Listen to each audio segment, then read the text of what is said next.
پروین شاکر صاحبہ لکھتی ہیں، صیاد تو امکان سفر کاٹ رہا ہے، اندر سے بھی کوئی میرے پر کاٹ رہا ہے۔ اے چادر منصب تیرا شوق گل تازہ، اے چادر منصب تیرا شوق گل تازہ، شاعر کا تیرے دستے ہنر کاٹ رہا ہے۔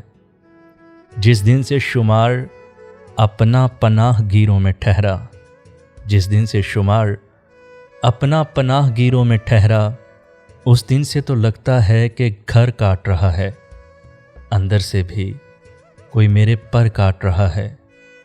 کس شخص کا دل میں نے دکھایا تھا کہ اب تک، کس شخص کا دل میں نے دکھایا تھا کہ اب تک، وہ میری دعاؤں کا اثر کاٹ رہا ہے، اندر سے بھی کوئی میرے پر کاٹ رہا ہے۔